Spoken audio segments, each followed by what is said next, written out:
Salut à tous et bienvenue dans ce nouveau tuto. Alors aujourd'hui je vais vous expliquer comment on fait, comment on peut par exemple ag une cape sur ZBrush.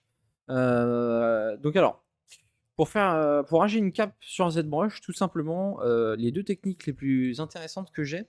Donc déjà, premièrement, c'est de mettre une alpha qui va vous donner la texture de votre textile, qui va être juste ici. Donc pour l'alpha, n'est pas difficile. Donc il faut déjà que vous, sur votre forme, en fait, vous ayez déjà des UV.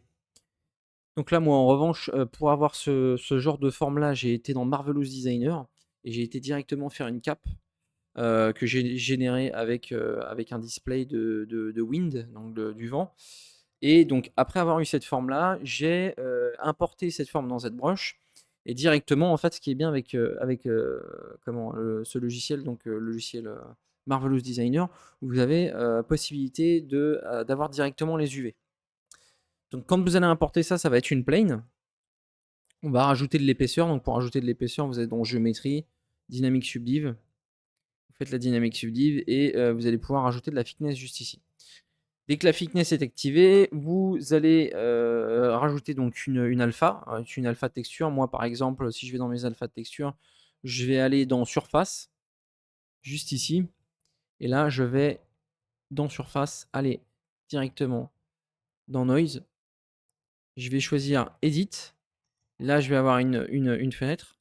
Je vais bien choisir 3D ou UV. Donc, si vous n'avez pas d'UV, vous faites 3D. Là, vous allez cliquer sur UV. Moi, c'est ce que j'ai fait.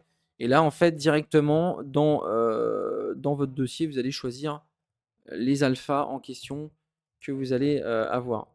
Donc là, bon, le dossier ne s'affiche pas dans le tuto, mais bon, vous allez dans votre dossier, vous choisissez une alpha, vous cliquez, et normalement, après, avec l'alpha en question, ça va être affiché. Donc là, il va falloir après gérer la force de l'alpha à l'intérieur ici, et gérer le scale du noise.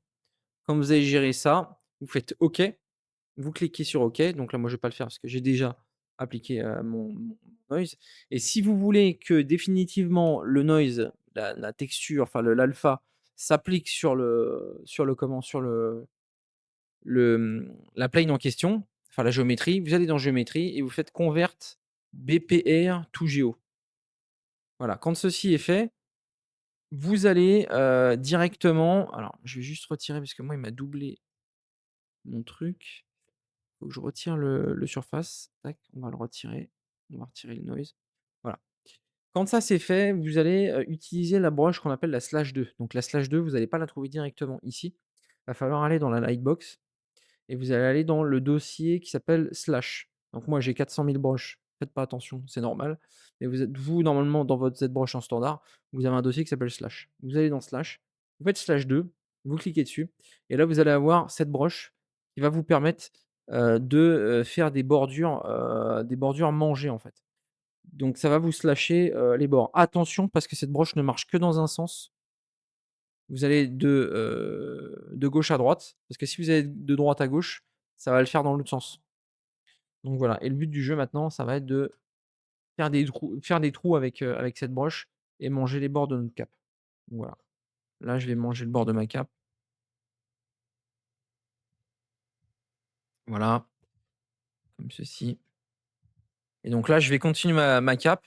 On va voir ça en accéléré et je vous reprends juste après.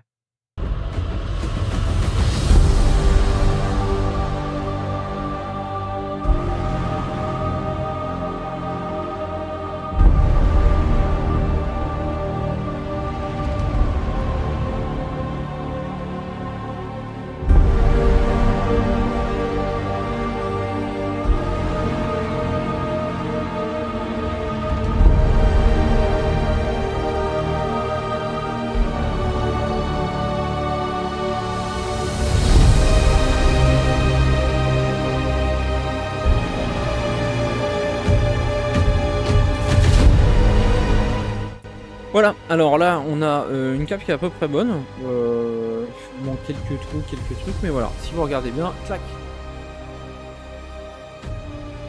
J'ai une cape qui est super sympa pour mon modèle. Et c'est nickel. Voilà. Et c'est propre. Généré avec Marvelous pour la physique du vent. J'ai fait mes petits détails. Je rajoute mon polypaint par-dessus. Et voilà. Voilà, j'espère que ce tuto vous aura plu. C'était un tuto très court, mais c'est une petite technique que j'ai développée. Je vous souhaite une bonne journée, puis on se retrouve pour le prochain tuto. Ciao, salut.